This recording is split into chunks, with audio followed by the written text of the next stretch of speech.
I hope everyone here in Chicago and everyone online was able to connect and network a little bit during the break, get a little refreshment.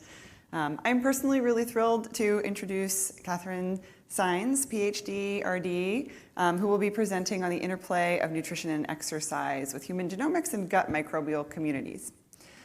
Dr. Saenz joined Jacksonville University as an assistant professor for the 2018 fall semester after completing a postdoctorate fellowship with the Cleveland Indians in nutrition and sports science. She specializes in exercise, metabolism, and physiology.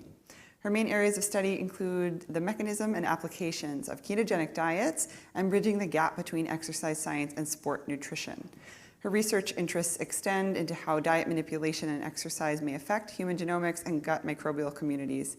She's keen on how to best translate this information to the applied setting for optimal health, wellness, and performance. Dr. Saenz is especially passionate about sharing how exercise and nutrition can support each of these areas with the classroom, athletics, community, and minority Spanish-speaking populations. So this is a great combination of a lot of what we do here at the ANA with the omics, with ketogenics, ketogenic diet, and with nutritional genomics. So I'm really excited. She's also one of our associate editors for the journal. Welcome, Catherine.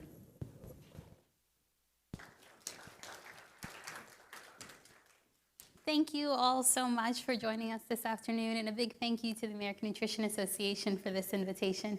I'm excited to walk us through how ketogenic diets, gene expression, and microbiome, it's a big topic, how these omics reflect some of the phenotypes that we're also observing.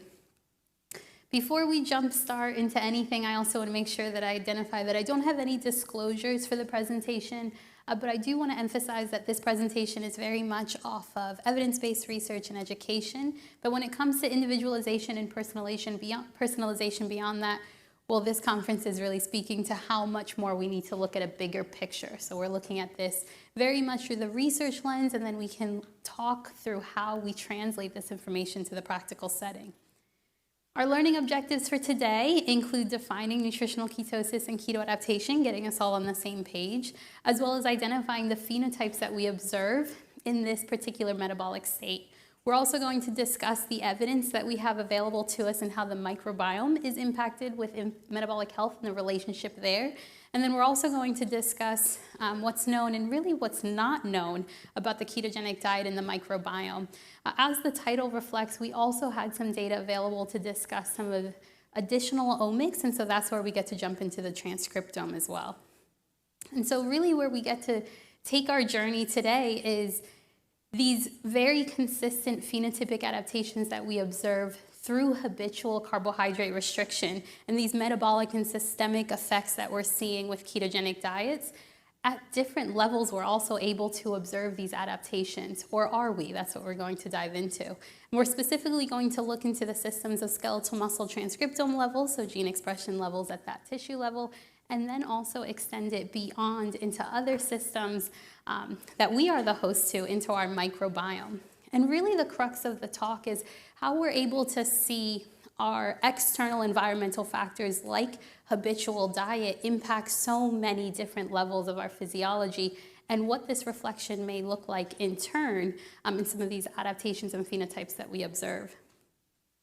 And so to start us off on what is a ketogenic diet, there's so many different operational definitions of a ketogenic diet.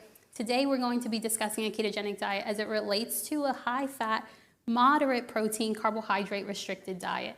So I emphasize that this diet typically ranges around 65 to 75%, and the versions we're going to discuss today, which is really focused on metabolic health and energy metabolism. And I highlight that because there are ketogenic diets that are much more specific to other paradigms. So for example, an individual that may be following this for epilepsy control may have a different dietary prescription. So today we're looking at a high fat prescribed at around 65 to 75% of the diet, moderate protein around that 20 to 30%, so there is still a moderate protein inclusion, and then of course carbohydrate restriction at 5 to 10%.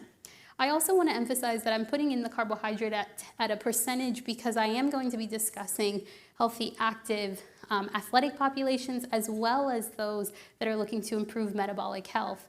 And while carbohydrate restriction and ketogenic diets are often prescribed at a carbohydrate gram amount, that doesn't always include all populations. And so in the essence of personalized diet, when we're able to take it more at this percentage range, we can really adapt the diet to the individual and find nutritional ketosis per the individual. Now, often when we talk about ketogenic diets, people commonly discuss this diet in a high fat, but tends to be a very high animal protein diet. And while animal protein can absolutely fit into a well-formulated ketogenic diet, it's not the only thing that it's included. In fact, a correctly formulated ketogenic diet, or what we're identifying as a well-formulated ketogenic diet, is one that's still rich in the essential nutrients that the body requires. So it still has the vitamins and minerals that we're looking for. It still has those essential fatty acids. And it still contains, while smaller and reduced levels of carbohydrates, there are still carbohydrates present in the diet. In fact, they look a lot more like your non-starchy vegetables and different ranges of fibrous fruits. So we have a very rich and very diverse diet inclusion. And I think that's really important for the populations that we're going to be discussing, that often we discuss ketogenic diets in a very restrictive manner, but it's not necessarily restrictive, it's just different. Just a different approach to how we're going into our diet. And this diet is not necessarily emphasizing a particular animal protein source. There are those that follow ketogenic diets plant-based, those that follow it animal-based protein source. We're really just looking at those macronutrient ranges that supply the body with the energy needed and then allows us to enter what's called nutritional ketosis. And so a lot of operational definitions to get us on the same page. Nutritional ketosis for us today is going to be defined at anywhere circulating ketone levels or capillary ketone levels identified at 0.5 to about 3 to 5 millimoles per liter. Research is identifying that really that sweet spot seems to be at 1 millimoles per liter and higher, but really that 0.5 to 3 range is nutritional ketosis. And nutritional ketones are, let's take a step back, ketones are a natural byproduct of lipid metabolism in all of us. Once we are in a state of carbohydrate restriction, that natural rise now starts to become an alternative fuel source. And so the body, now increasing its lipid metabolism, also increases its ketone production, but very much in a physiologically absorbed way. Therefore, nutritional ketosis, we're able to use these ketones as alternative fuel sources in multiple different tissues. And we're also identifying that this rise in ketones impacts the body in a very systemic way. After we're following a carbohydrate-restricted diet for anywhere between 3 to 6 weeks, we start to enter a state of ketoadaptation. And ketoadaptation is this umbrella term that really defines these distinct physiological adaptations that include energy metabolism, they include shifts in our fuel utilization, but also seem to be accompanied with very systemic effects. I want to make a note that this is distinct from ketoacidosis, which is a very serious metabolic crisis for the body. Ketoacidosis, these ketone levels at 15 and much, much higher. So nutritional ketosis is a natural physiological effect that the body goes through when we're in carbohydrate restriction, but not necessarily calorie restriction or any sort of metabolic dysfunction. And when it comes to ketoadaptation, while it is a topic that we're discussing more nowadays, it's obviously a topic that's been studied for extended periods of time. Most of ketoadaptation has been studied in the context of clinical diseases or disorders, primarily in neurological diseases, more specifically epilepsy. But we are starting to identify that, again, the systemic effects of nutritional ketosis and ketoadaptation allows us to also look at this in very distinct physiological states of the body and illness-related diseases. Well, I guess all illness is a disease. But we start to observe it in situations where the body may be undergoing some sort of a disease or disorder. And so this extends from epilepsy into a wide range of clinical implications, such as PCOS. We're starting to see some research increase. We're starting to see research increase in metabolic health. Substantially, we're starting to see research increase in oncology-based work, and we're starting to see research increase in these areas also in other behavioral and other neurological aspects. And so what's so unique about ketogenic diets is that we start to see that the application is very widespread, that this is a very unique metabolic state that starts to impact several several areas of the body. Therefore, it's being studied in several contexts. However, the phenotypes exhibited seem to be very consistent. And so a large number of studies, in addition to whatever the focus may be, are also observing what we're identifying as this keto-adapted phenotype. And some of the crux of those adapted phenotypes include a fuel utilization shift, so a reliance on fat oxidation and fat metabolism, and a decreased reliance on carbohydrate metabolism. We're not removing carbohydrate metabolism by any capacity, we're just not relying on it to the extent that we would in a different dietary profile. We also very uniformly start to see improvements in body composition, where we see specifically decreases in body fat. Interestingly, not always a decrease in total body mass, but there does seem to be a consistent decrease in body fat and a maintenance, and in some studies, depending on their dietary prescription, even an augmentation or an increase in fat-free mass, specifically lean mass. And so these body composition improvements are also a very consistent finding with keto adaptation. The metabolic adaptations have been well documented, especially in the past several years, where we're observing improved insulin and glycemic control, improved blood pressure management, and very unique cholesterol profiles. And so why I say unique cholesterol profiles is because we do seem to see consistently a decrease in triglycerides, an increase in our HDL, but often, in about half the population, those that have been studied, we also see an increase in LDL. This is typically seen in a negative context, but as we're starting to identify, it's a different context. So essentially stating that what we typically prescribe with, or how we typically read individuals on a high-carb diet, well, this is a distinct metabolic state. So we're unsure if those same values also have a negative outcome, or if they're just representative of a keto-adapted phenotype. But whichever direction they are heading, which research is diving into that and finding some really interesting areas to explore, we can agree that there are some consistent metabolic adaptations that occur in this keto-adapted state. The last piece of it, which is the area that I find most interesting, are these systemic physiological changes that we observe with keto adaptation. And this is where I find the power of diet really being able to expand in so many of the areas and topics that we hear, not just at this conference, but that we're starting to explore in clinical populations and in athletic populations. These systemic changes impact well beyond energy metabolism, and it's been documented that keto adaptation, and specifically that rise in ketones, is impacting our inflammatory pathways, impacting our immune systems, impacting cell signaling, and impacting oxidative stress pathways and antioxidative stress pathways. And so this is just one snapshot of several systemic impacts that we're observing in this keto-adapted phenotype. And what's so interesting and so exciting is that if we can see this, then we want to understand at what level are these changes occurring. So how is essentially our breakfast, lunch, and dinner, how is it impacting us, to what extent, and how can we then use this to continue learning more, prescribing correctly, and personalizing this diet to individuals that can fully benefit from it. And so what we want to learn are what are these underlying mechanisms that lead to what's been identified as these pleiotropic impacts, or these extensive, very unique, but very systemic changes that we're seeing and observing in individuals that are following those ketogenic diets for several weeks to several months.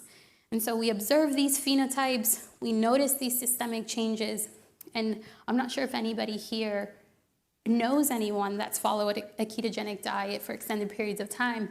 The responses are often unique. We see these metabolic changes, but also we see these additional areas that people report. While that's anecdotal evidence, how can we bring that into the lab, study it more, and identify what are these possible epigenetic modifications we're observing, and then how does this extend beyond us to our first layer in our gut health? And so this work has actually been looked at in a couple of different models.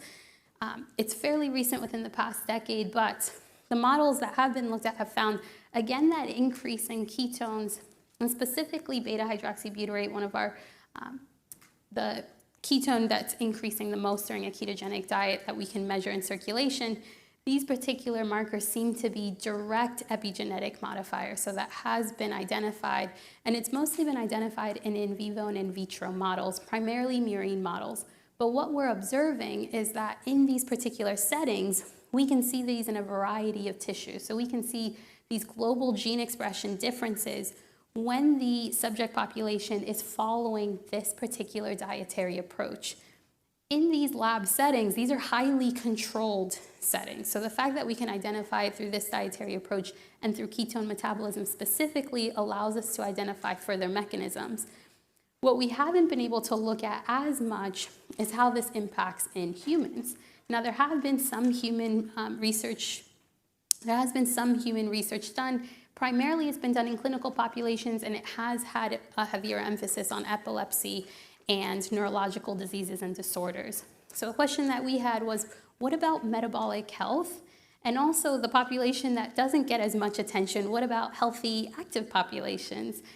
Especially athletic populations, we find that at highly elite athletic populations, the body is still under a large number of stress from training. How do we help modulate that training? How do we learn more about what's happening metabolically, and how, again, one of these environmental factors, external factors such as diet, is impacting their metabolism, and can we use it to learn more about sustaining and supporting not just performance, but athletic development.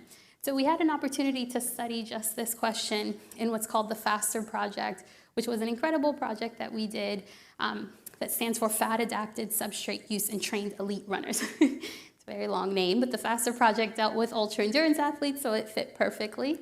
And this FASTER project, the primary aim was actually to look at metabolic differences between high carbohydrate-based athletes and low carbohydrate-based athletes. But we had an opportunity to do the secondary aim and not just learn what's happening at this phenotypic level, but also potentially learn about these underlying mechanisms. And so what we did during this study is we took 20 highly competitive ultra-endurance athletes. So our operational of highly competitive, these athletes were competing at the national and international level. Several of them were representing the country in their respective sport. These athletes commonly raced at lengths that were 50-kilometer or more, so they were getting after it. These athletes were also very specialized in their training. And by that, I mean that not anybody runs 50 kilometers or more in a casual sense. And so training is very, very specific and very voluminous in order to be able to compete at the levels that they're competing.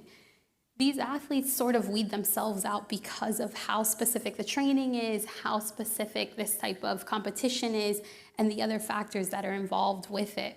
And so for our particular study, we were looking for athletes that did have similar training, similar competition, and then also were placing in similar rankings at that competition level. The only difference that we wanted to identify, or the only obvious difference that we wanted to identify between the two groups, was their habitual diet. And so these athletes had to be following their preferred dietary approach, so that's a very important aspect as well. This was not an intervention. These athletes just compete at their respective diets and are able to place in equal sitting with both. Athletes were either following a high carbohydrate diet or a low carbohydrate diet. And if you're able to see the table here, really what we're identifying is there was no statistical significant difference between any markers that may identify something that may impact their performance per se. In fact, we wanted them to have similar performance levels and really differentiate them by what they consumed. And so on a habitual sense, these particular diets, the high carbohydrate athletes were following a very traditional high carbohydrate diet for an endurance athlete. Typically, that's prescribed around that 55 to 65%. These athletes were right in that range at 56%. They followed that moderate fat diet, which again is a typical prescription for an endurance athlete, with a moderate protein range at about 15%. Our low carbohydrate athletes were on the complete opposite side, and were really breaking the form of what's considered normal for a highly competitive endurance, especially in ultra endurance athletes. And so these athletes, as opposed to the prescribed 55 to 65% carbohydrate, completely dropped it down to 10%. So going back to those original slides on when we're doing percentages versus grams, this is a perfect example of when we can personalize those particular dietary ranges to the population we're working with. Now, grams are commonly used and the primary way to use, but sometimes we do step away from that.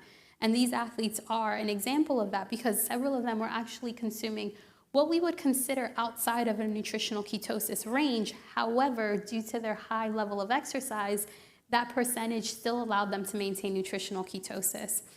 From that, instead of that 29% dietary fat, these athletes were consuming on the complete opposite side at 71% fat. And then protein was set at 19%. And so there were no statistical significant differences between protein ranges. Really, the only difference that we found was between our two primary energy macronutrients of carbohydrates and fat. And what they did is a very fun protocol. It was a 2-day study for each subject. They came in and we flew them in from all over the country. They completed a VO2 max with us the night before so we could identify their 65%, right around that crossover effect, 65% VO2 max. And the next day was the experimental protocol for the results we're going to discuss. And so the experimental protocol really centered around a 3-hour run, or about 180 minutes. Pace was set at 65%, although athletes ended up running on average about 64% throughout the 3 hours. So they ran continuously at that pace. Now before, during, immediately after, and 2 hours after their run, there were several markers that were taken. And for our conversation, we were collecting oxidation rates throughout the study, and then we collected muscle biopsies immediately before the run, about an hour before the run, immediately after the run, and then 2 hours after. So 3 hours on the treadmill and a lot of poking and prodding, so a lot of fun. And what we found from this was that these particular athletes were exhibiting what we're again identifying as this keto-adapted phenotype of this increased fat oxidation and decreased reliance on carb oxidation at rest, throughout the 3-hour run, and into recovery as well. So throughout the day, they just were at an increased level of fat oxidation. They also were able to increase several markers, circulating markers that were based off of fat metabolism, and several circulating markers that were reflective of ketone metabolism. So we're starting to see this keto-adapted phenotype really come out. And we wanted to identify where else are we able to see some of these reflections? Are we able to see them at other levels of the tissue? And so from there, we were able to do skeletal muscle transcriptome analysis. We did this particular portion of the study at 3 time points. So again, at that muscle biopsy, about an hour before the run for a true baseline, immediately after the run, and 2 hours after the run, which is counting as our recovery period. We sequenced on the Illumina HiSeq 2500 and ran through our bioinformatics and our statistical approach. I just wanted to highlight that our functional annotations and our gene ontology focused on gene cards and David. So for the results, what we were able to observe, which was really exciting, is that at this level, even with how highly specialized these particular athletes are, again, we're trying to match them as much as possible to these external factors, we did see a divergent gene expression pattern when it came to the low carbohydrate versus high carbohydrate based athletes. We also observed these differences at each of the time points. So we could see that at the baseline time point, there were divergent gene expression patterns. Immediately after exercise, they upregulated distinct gene expression levels and distinct patterns. And then very interestingly, something occurred at that 2-hour mark as well. When we did some further analysis for the global gene expression, we found that many of the gene expression differences were primarily located in the mitochondria, and also the differences in the genes that we found were primarily related to energy metabolism. So this is on that global scale. When we're looking at the main effect differences, we found that 25,282 genes total were sequenced throughout the entire sequencing analysis. And of those 25,282, 653 were specifically designated to be impacted by diet, so about 2.5%. We also found that 8,400, slightly over 8,400 genes were impacted by the exercise, which really speaks to just how powerful of a stimulus exercise is. And then also we were able to identify even more that 312 genes were impacted by our diet by time interaction. So the next few slides, we're going to break it down by each time point. And what we're identifying baseline was really where we saw the most differentially expressed gene expression patterns, where we were able to identify the most annotations, and we were able to really go through that gene ontology in the most specific manner. And what we found is that when we set our standards, we got 33 genes were differentially expressed. And of those 33, over 50% of them were upregulated, specifically in the mitochondria in the low carbohydrate diet group.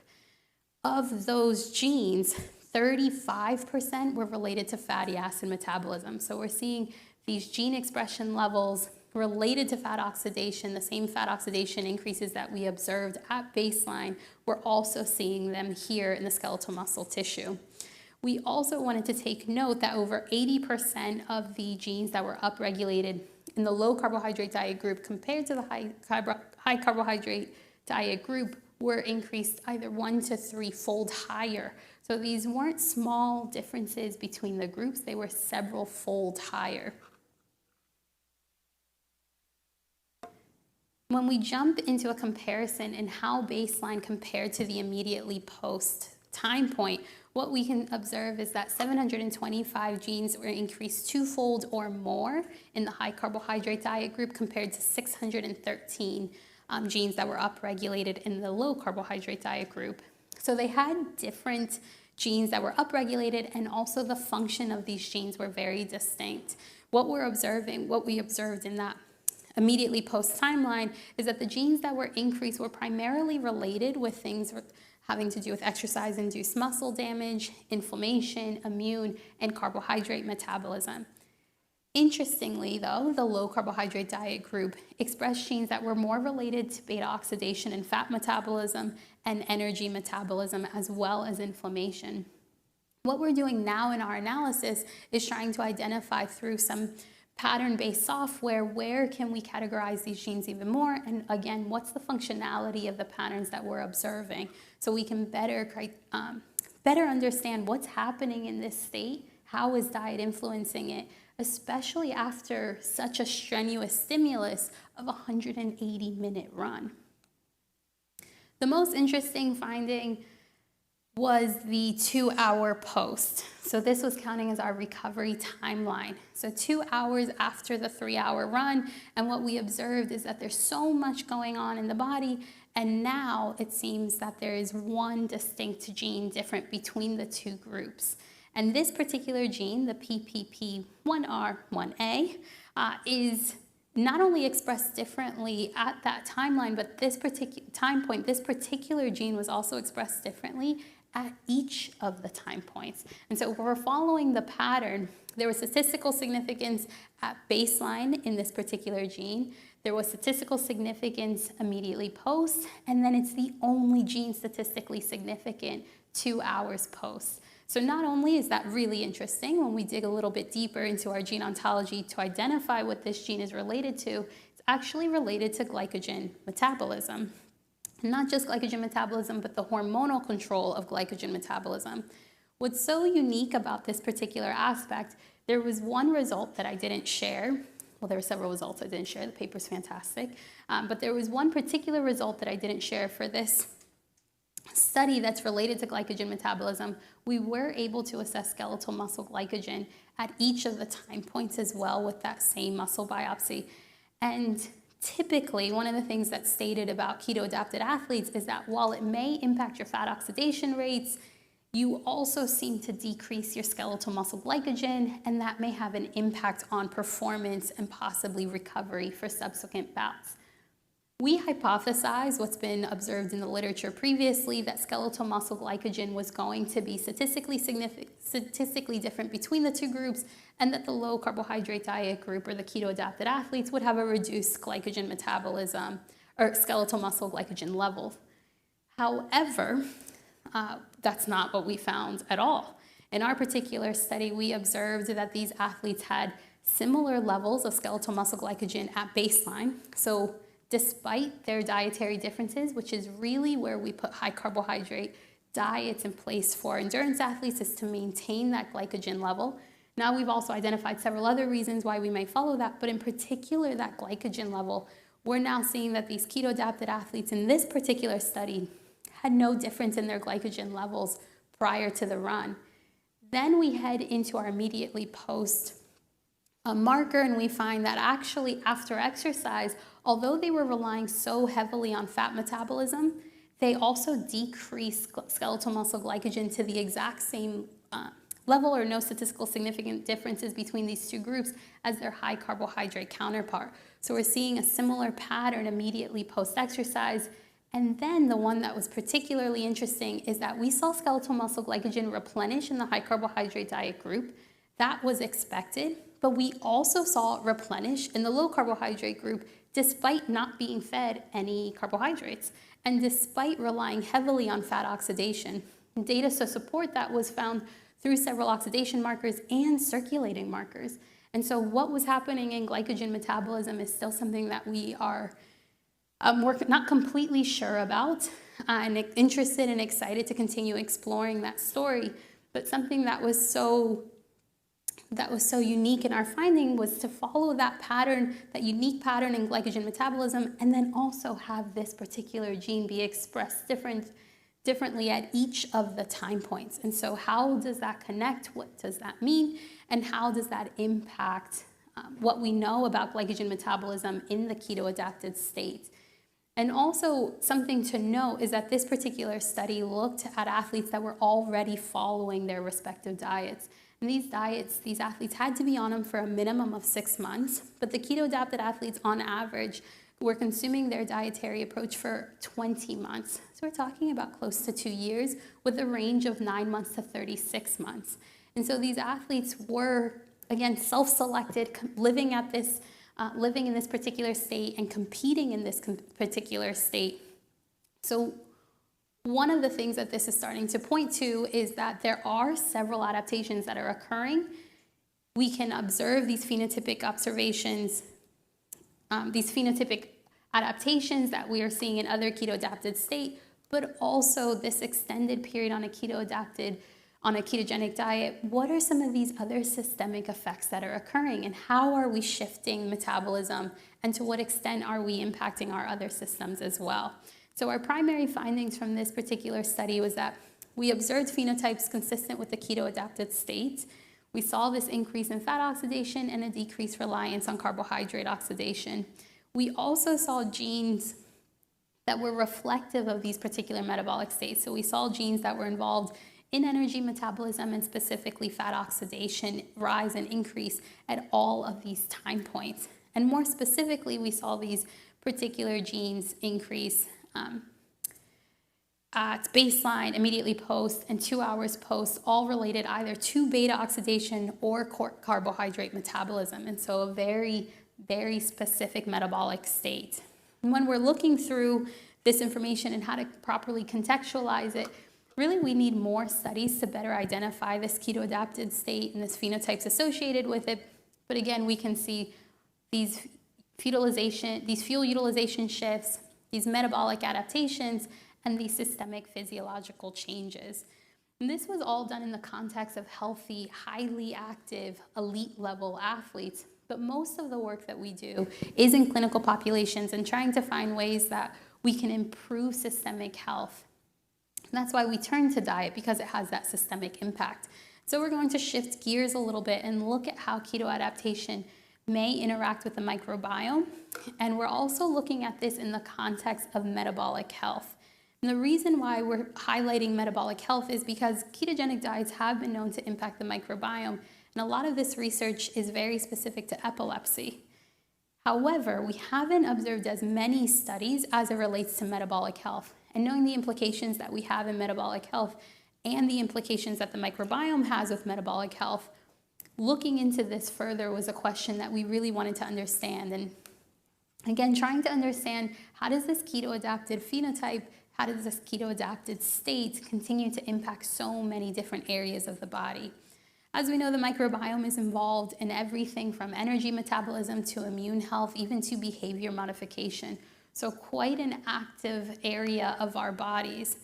And when we look a little bit deeper and we look through how diet impacts the microbiome, there's great appreciation for the fact that diet has a direct impact on the microbiome within just a couple of hours to a couple of days. But what's been found is that sustained impact on the microbiome is really coming from habitual diet. So not these short-term diets or short-term interactions, but it really has to be a chronic adaptation to a specific dietary prescription. And from this research, what's really fascinating is that we can identify what's considered as this healthy microbiome, as well as what's considered a dysbiosis, or when we start to see the differential patterns in either function or diversity in our microbiome. And this dysbiosis specifically is associated with chronic disease and autoimmune disorders and diseases. So I think the autoimmune part is newer research. We very closely related it to chronic diseases and disorders, but now also relating it just to how impactful the microbiome is to immune health and how that's extending into metabolic health. So when we're looking at metabolic syndrome, which is really our point where we're trying to pull individuals back and work through that preventative health, we find that gut dysbiosis is related to an increased gut permeability, a decrease in gut mucosal integrity, and also we start to see an increase in LPS in the gut and possibly into circulation as well. Now, this led us to study this particular question further and how the microbiome and how metabolic health may be interacting, or what's their relationship. And this particular study also published, the M.E.A.L study was looking at the metabolic effects of altering lipids. And the primary aim of the study was related to metabolic health and was related to macronutrient manipulation. So we wanted to learn more about how varying levels of carbohydrates and fat interacted with health. Now, a secondary aim was when we were able to look a little bit deeper, again, extending beyond the primary aims of the study into the microbiome. But because that wasn't the primary aim was really metabolic health, the study design reflected that as well.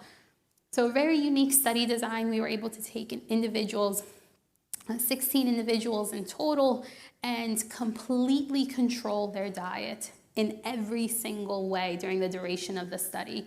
Everything was controlled to 1/10 of a gram for that particular subject. So what we did is we took individuals with metabolic syndrome and had predetermined prescribed diets that started at a very low carbohydrate ketogenic diet for the first 3 weeks, which they completed on their own. And then for the following 18 weeks, they came to the lab and picked up food that were consumed in a controlled research kitchen. And so every single participant was consuming not just the same type of food, but also prepared the same way, and many times coming from the same grocery bag, if you will, essentially meaning that we weren't getting seasonal differences, we weren't getting differences in location, we weren't getting differences in their portions. They were really tied to the individual.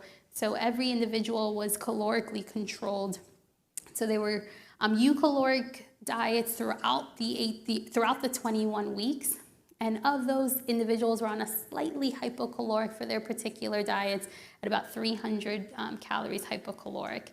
And so these diets, which were highly controlled, highly measured, and very specific to the individual, the only difference was that while they started at a low carbohydrate diet, every 3 weeks or about every 21 days, we slightly increased the carbohydrate intake and slightly decreased their fat intake. Beyond that, the portion of the type of fat that was consumed was very similar throughout. The types of food, as I mentioned, I'm emphasizing this because it was such a tightly controlled study. So when we're looking at microbiome and we're really trying to identify how does diet impact it, we weren't just looking at macronutrient ranges, we were looking at every ingredient in that particular diet. The primary results from this study focused on how dietary fat and specifically saturated fat interacted with metabolic health in the presence or in the absence of carbohydrates. And what we found is that when individuals were following the ketogenic diet or lower carbohydrate diets, even with increased fat levels and even with increased saturated fat levels, of the fat content was nearly 40% saturated fat, so particularly high, these individuals still improved on their metabolic health markers, and fairly uniformly, as carbohydrate levels increased, dietary fat decreased, remember, still eucaloric throughout the study, metabolic health seemed to reflect the increase in carbohydrate. So we didn't change calories throughout this. It was really that relationship between dietary fat and dietary carbohydrate. And when we looked a little bit further, we wanted to see how the microbiome was going to be reflected in this as well. We started out as a pilot study. So we took the entire samples that we had and really just focused on these first 2 time points, which were the individual's baseline diets, and then 6 weeks after we had been cooking for them in their well-formulated ketogenic diets. And if you're thinking about the timeline we discussed, within that 6 weeks, they're in that nutritional ketosis phase. So we started with the pilot study where we took 2 individuals. We tried to find 2 individuals of the study that were very similar in other factors, and again, following the same dietary approach.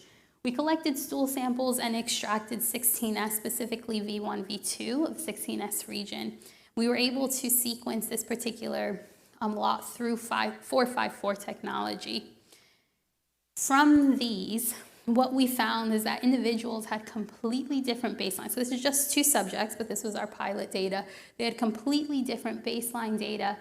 Both subjects shifted with the changes in diet. However, there wasn't a uniform approach to how they shifted. In fact, one of them increased in Bacteroides, which is typically associated with a healthier microbiome, and one of them shifted in Firmicutes, which is typically associated with obesity. And so we weren't able to really identify many patterns, but we were excited to see that we are seeing shifts in the microbiome related to diet. So what we decided to do is extend this into a larger base study. And so wanted to extend this into the larger base study. So what we did is we took 8 of the subjects and we took 8 of the time points. So there were 6 feeding stages, 8 time points with that pre and post included as well. And so what we did is we pooled, it was an 8-pool gasket on the 454. We sequenced to try to identify any patterns. And what we found is very similar to our original pilot study, is at the phylum level that these individuals changed throughout the study. There were definitely dietary impacts. However, we weren't able to identify any specific patterns. We weren't able to identify any type of microbiome range that was reflected of the phenotypic changes that we were seeing. We weren't able to observe these deeper changes that we were looking for. We learned quite a bit through this study. In this study, we found that, again, the positives is that it's a highly controlled feeding study. Related to the microbiome, we know that diet impacts it in some way. We know that even slight differences are impacted. But we tried to remove that bias as much as possible and try to keep this controlled setting. And even in this setting, we still found that individuals wildly responded in terms of the microbiome patterns. It really was, on the research side, quite fascinating, but also a bit frustrating to not be able to identify any of the patterns. But we did have some limitations in this study as well.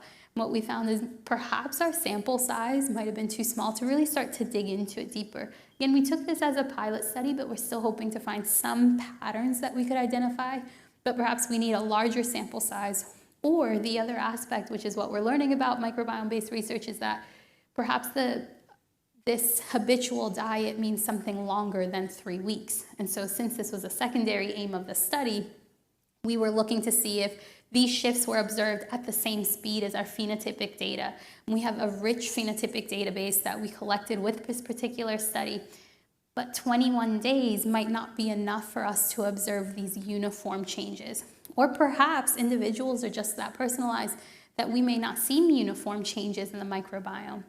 I think something that's really interesting is how this work compares to other areas. Again, there hasn't been much done in ketogenic diets, in microbiome, and metabolic health specifically. We see ketogenic diets in epilepsy research, and in fact, it's sometimes used as a way to manage uncontrolled epilepsy. So absolutely an impact that it has. But as it relates to metabolic health, often we see, even in the context of a ketogenic diet, categorized under this high-fat diet for the microbiome, it's typically talked about as a low-fiber diet. It's typically talked about one that may improve these other areas, but because of the food options that we're consuming, might not be representative of what we typically see with positive microbiome and gut health.